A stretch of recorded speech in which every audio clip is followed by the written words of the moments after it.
Howdy, folks. Welcome back to this is a special edition of the Texas SignalCast. I'm here with my co-host, Jessica Montoya Coggins, and my father, State Representative Joe Deshotel, who is part of the quorum break in the Democrats. I think he is currently in the cafeteria of the U.S. Capitol. Is that right, Dad? Well, the cafeteria in Longworth office building, one of the three House of Representatives office buildings between Cannon and Rayburn. Right. And so it seems like since the news broke, you guys have been consistently on national news talking about why you left the state of Texas. And in the meantime, it looks like this morning Republicans voted to arrest you guys if you were to show up back in the state. I was wondering what your colleagues think about that in terms of, is that an incentive to come back? How is that playing with you? It's not an incentive, and it needs to really be clarified. I mean, we aren't being arrested when in the normal sense of the term. When someone is arrested, you assume they get picked up, handcuffed, brought to jail, mugshotted, and all and charged with a crime. None of that happens. It's a civil action where we are compelled to go back to the house. They go and say, "Oh, come on with me, we're going back to the house." How much force they are willing to use, we don't know, but it's not where you arrest under the normal understanding of the word arrest when you are being charged with a crime. It's totally a civil action and not a criminal action. Yeah. Well, I mean, it seems a bit ironic given that this is a civil rights issue and it's mostly Black and brown people who have left to protect the rights of their constituents, that they're using that type of terminology and threatening to arrest you and compel you to come back to vote, or not even for you to vote, but so that they can vote to prevent other people from voting the way they did during the pandemic in the most convenient way possible. Yeah, I mean, they have no interest in our input, our ideas, our amendments. That's all been disregarded. They have one reason for wanting us to come back, and that is get our warm bodies in there in order to, trample over civil rights of ourselves. Their constituents, our constituents, only to further the big lie that Trump is still preaching. And they're following in lockstep with him, like he's the Pied Piper of some sort. Right. And so what are y'all plans there right now? I understand that y'all are trying to speak to federal legislators to try to get the For the People Act passed or some form of protections for voting rights. That's exactly right. I have a meeting at 2:00 or 1:00 your time with Senator Cory Booker, and at an hour later with Senator Chuck Schumer. And I'll be impressing upon both of those how important it is to, lean on President Biden. And he needs to be a little tougher on this issue. He needs to be I know he wants to do bipartisan things, but some things are so important that you get it done the best way you can get it done, or the only way you can get it done.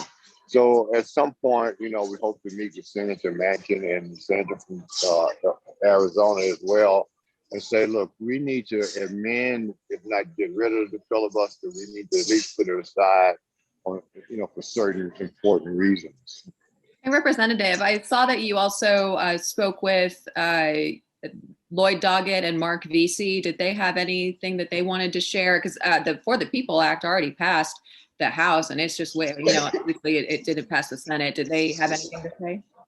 Well, they thought that us being here would send a very powerful message to the senators, to the president. They urged us to urge the president and the senators to move on this issue, and for the president to be a push harder on the issue of voter suppression and ending this voter suppression and getting House Bill 1 and the John Lewis Act, passed in the Senate. So, we have sort of a twofold purpose for being here. One is to kill that legislation in Texas, and also to convince the U.S. Senate to pass this legislation that they are looking at in order to prevent states from doing what Texas and Georgia and other southern states are trying to do as far as curtailing voter rights. Yeah, and so I guess that would be the preferred outcome, is that the federal government actually does something. But what would get you guys to come back? I don't think that this governor is going to drop this. It seems like he's adding more things to the call to try to entice you guys to come back or to change the Well, narrative. it's interesting the things that he's talking about in the press, the things he's putting on the call, are things that he didn't support in the past. Things that could have passed in a regular session. The 13th check, teachers' pay raise, foster program, more money in the foster care program. If he had a real interest that he all of a sudden had an epiphany, these are important issues now. Uh, they could have been emergency items in the 140 days of the bill, but they're not things. The House passed the 13th check. The House passed a Article 10 budget fully funding the legislature. He's the one vetoed this. He created a monster that he does not know how to control anymore. He's totally out of control of this. And all he can do is pontificate. Are gonna arrest us. We're trembling in our boots. We really are. Because I mean, this is ridiculous. Who is gonna get arrested? Slavery ended in 1865, I think, or thereabouts. So we all have a right. If I want to leave and go to my office, or leave and not go to the state legislature, the only people I have to answer to are my constituents. If they think that I did something wrong, don't re-elect me again. But you sitting there in Austin can't dictate when I'm going to put away my plans for vacation, put away this, because you created a problem, because you vetoed the budget for the legislature and said we have to come back at your command and redo a budget. No, sir, it doesn't work that way. Right. And so my last question, because I know you have to go, is you guys, I guess, expect to stay there until August 6th unless something else happens. Is there anything that could happen that could kill that bill sooner so that you don't have to stay until August? Is there lawsuits or Well, anything? it's not that we will be in Washington, D.C. to August. We intend to do what is necessary to not allow the bill to pass. Now, I mean, of course, the legislature may sign it die. I mean, we're not the only ones having to be on call, or away from our normal way of life. Those 83 Republicans are in the same situation. They can't leave past 20 minutes from the Capitol. How long are they going to put up with that? I mean, it's a problem that Abbott created, and it's a problem that Abbott has lost control of. And all he can do is pontificate about what he's going to do, who he's going to arrest. I mean, we're really not. None of us are really concerned about that. We have no concern about that. We don't want a forum to be made, so we don't go back so that they can't drag us in there. But arrest us, no, that's not going to happen. Right. Anything else, Jessica? No, well, again, thank you so much. And when news broke about the quorum break, we were all very excited. Have you had a chance to talk with any of your constituents about this? Via text mostly, Facebook comments and things like that. And what I try to tell the members, the people who are criticizing us or criticizing for what we're doing, did not vote for us.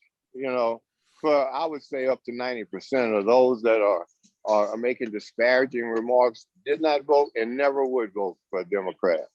Because to do that, you're saying, okay, I support voter suppression. I support cutting their access to the ballot. I support people not being able to exercise their most precious right when they are able to 24 hours a day, or 7 days a week, or whatever time that community feels is appropriate. If you support that, you don't need to vote for me. If that's the types of policies you want, you need to vote for another candidate to represent you. So these members understand that what they're doing are representing the interests of the people who sent them here, sent them to office, and put them in office. Mm-hmm. All right. Well, we appreciate it. Good luck out there, and keep us in the loop. Okay. All right. You have All a right. great day. Thank you. Bye-bye. Bye. Well, so that was interesting. to hear, and we hope that, of course, that the federal legislators are listening. It seems like we have a national platform again here, and I don't think that Abbott has any control. It seems like he is, like my father said, completely out of control. Everything he does doesn't seem normally like what Republicans do, well thought out, planned, orchestrated. It seems very sort of off the cuff and reactionary.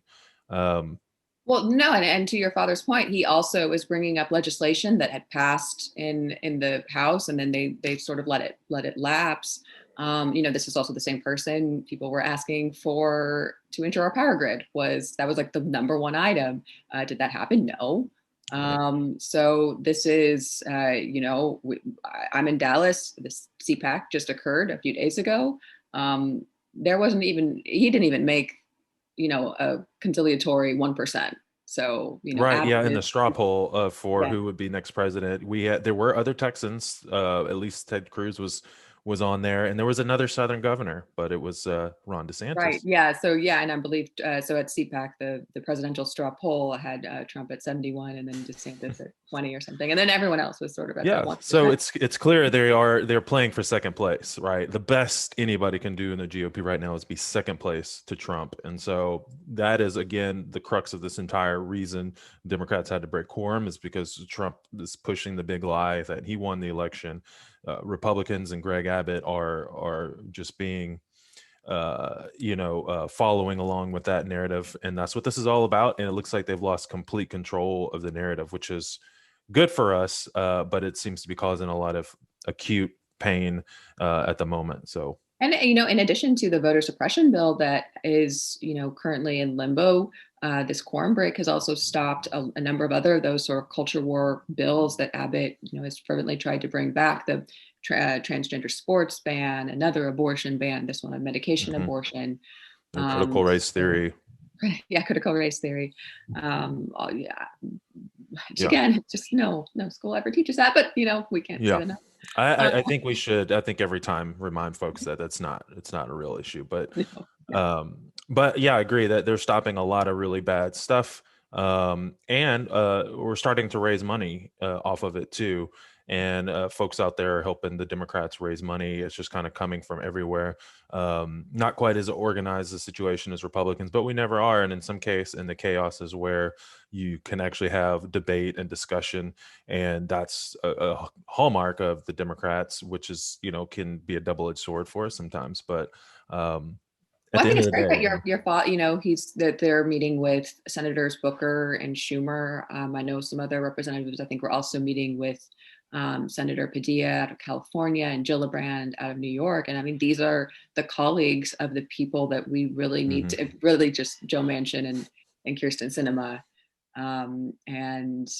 So that's, I don't know, we didn't get a chance to sort of figure out the logistics, but I hope at least some of the Democrats maybe rent out a boat, because I think that's where Joe Manchin stays when he's in DC. So maybe they can just park there. It's actually not a bad idea off the coast of Texas either. They could go off the coast of Galveston 2 miles and be international waters. That's interesting. I didn't even think about that. That's true. Yeah, I'm sure they have some friends in Houston that have some nice boats down in Kima or something like that could all hop on. Maybe some of our friends who didn't show up for the quorum in South Texas might have a nice boat that they can head off of Port Aransas or something like that for a few days, because like he said, I mean, DC is expensive, so to think that these guys aren't there vacationing, they're out there working, and it's clear from what he said that they're meeting.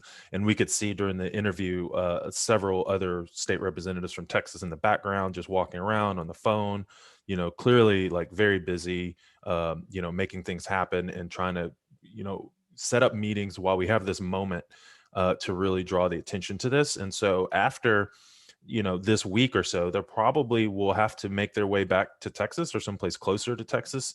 And hopefully, I think it'd be okay. These are obviously all privileged individuals for different reasons, but I wouldn't mind the tape of seeing a few of them arrested and being brought back to Texas or back to the Capitol, because I think that would send some shockwaves through, I think, older Americans who remember a different time in a different generation when that happened to people of color who were simply fighting for their right to vote. And I think it might take something like that, because the Civil Rights era and Civil Rights Act didn't pass until those images of Black and brown people being attacked by dogs, arrested and beaten by the police were shown on TV. And we don't have to get that extreme with it, but I think that it will be a reminder to some folks about how fragile our rights really are in this country. Yeah, I can think of a handful of representatives who, they will welcome that, I dare you, right? I dare you to do that. This is has been a very extraordinary, I think, 24 hours. And I think we already are seeing so many. I know your dad was on Fox News and has been, talking to a number of the other national outlets. And so this is kind of, and I start my day listening to a flash briefing from NPR, and it was the top story. So this is, I think, truly all eyes are on Texas. We always like to say that they always are, but I think in this case it actually really is. Yeah, absolutely. Yeah, the eyes of America are on Texas. But yeah, well, thank you, Jessica, for hopping on. I mean, obviously, it's a very dynamic situation, so appreciate you being available to in the middle of the day to hop on and talk to one of the reps. And we'll just thanks, folks, for following along and keeping in touch. You know that we will do everything we can to bring you all the breaking news and the inside story of what's happening with the Democrats in their latest corn break to kill the GOP's voter suppression. But with that, just everybody stay tuned, and we will talk to you soon. Bye, guys. Thanks. Bye-bye.